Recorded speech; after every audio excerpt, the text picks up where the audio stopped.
terima kasih sudah mengklik video ini. Jadi kali ini KKR ingin ngebahas tentang salah satu bukti evolusi, yaitu organ homolog dan analog organ.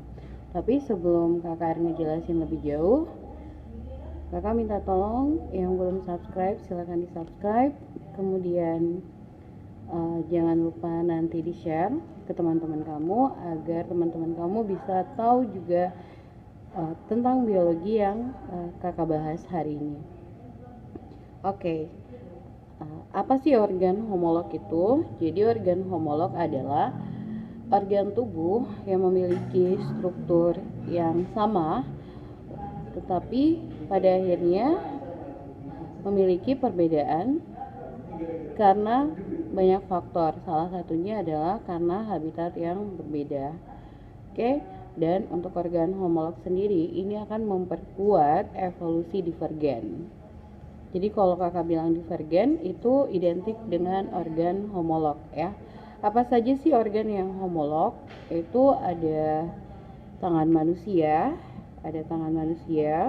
kemudian kaki depan kucing, kemudian ada sirip dari paus, dan ini adalah sayap dari kelelawar. Oke.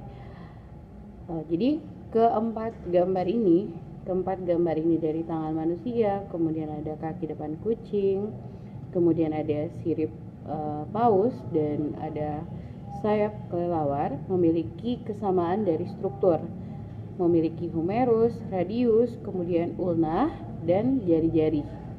Tetapi karena mereka memiliki habitat berbeda, akhirnya fungsinya menjadi berbeda. Tangan manusia berfungsi untuk memegang dan melakukan aktivitas misalnya menulis, sementara untuk kaki depan kucing ini mempermudah dia berlari. Kemudian kalau sirip paus sirip paus itu digunakan untuk berenang, dan sayap kelelawar digunakan untuk terbang. Oke. Kemudian selain yang kakak gambar ini juga ada kaki depan buaya dan kaki depan salamander. Jadi kalau kalian masih ingat, buaya itu dari kelas reptil, sementara salamander sendiri itu adalah masuk kelompok amfibi. Jadi kalau misalnya dikaitkan dengan fungsinya, mereka memiliki fungsi yang berbeda. Kemudian ada tulang ekor manusia dan tulang ekor kera. Jadi karena manusia tulang ekor tidak begitu digunakan, akhirnya mengalami rudimentasi ya. Dan ada leher manusia, leher jerapah, paus, ini yang sama-sama memiliki 7 ruas tulang. Itulah organ homolog. Jadi organ homolog ini bisa digunakan untuk memperkuat evolusi divergen. Next, selanjutnya kita ke analog organ. Apa sih analog organ itu? Berbeda dengan homolog, analog organ ini sendiri memiliki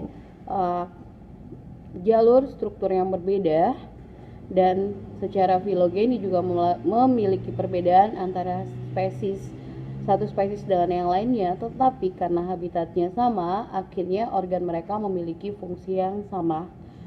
Oke, contohnya apa? Mata vertebrata dan mata cumi. Kalian tahu sendiri, cumi itu berasal dari kelompok moluska. Jadi walaupun sama-sama berasal dari struktur yang berbeda, ada yang dari vertebrata dan ada yang dari invertebrata.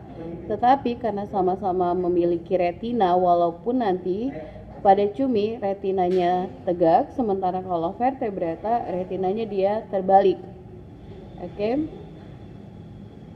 Dan ciri khas pada mata cumi itu tidak memiliki bintik buta. Tapi akhirnya memiliki fungsi yang sama karena digunakan sama-sama untuk fotoreseptor ya. Kemudian apalagi sih selain si mata vertebrata dan mata cumi, ada juga sayap serangga dan sayap burung. Jadi kalau dilihat serangga itu ya sayapnya hanya didukung pembuluh darah dan kutikula. Sementara kalau sayap burung itu didukung oleh tulang ya. Oleh tulang, kalian tentu bisa membayangkan. Walaupun mereka berasal dari struktur yang berbeda, pada akhirnya fungsi mereka sama, yaitu sama-sama digunakan untuk terbang. Atau bisa juga kalau misalnya kita ngambil dari tanaman ya, duri pada tanaman sama duri pada hewan, sama-sama sebagai pelindung ya. Ada yang pelindung dari kekeringan dan ada pelindung dari mangsa.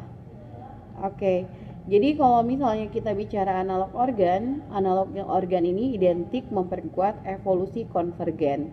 Jadi kalau tadi homolog itu memperkuat divergen, kalau kakak bilang analog dia memperkuat konvergen.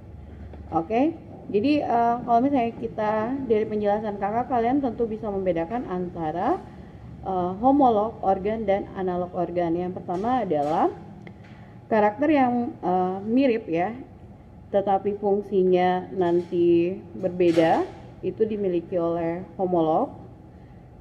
Tapi kalau kakak bilang strukturnya berasal dari struktur berbeda tetapi fungsi sama, berarti berasal dari analog.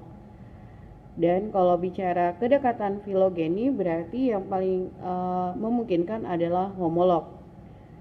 Yang kedua, perbedaannya adalah karakter analog tidak dapat digunakan untuk menyimpulkan hubungan evolusi antara taksa. Jadi kalau kakak bilang analog, kita tidak bisa menarik benang merah di mana kesamaan filogeninya mereka. Jadi yang memungkinkan untuk menjelaskan tentang filogeni ya memang adalah homolog organ.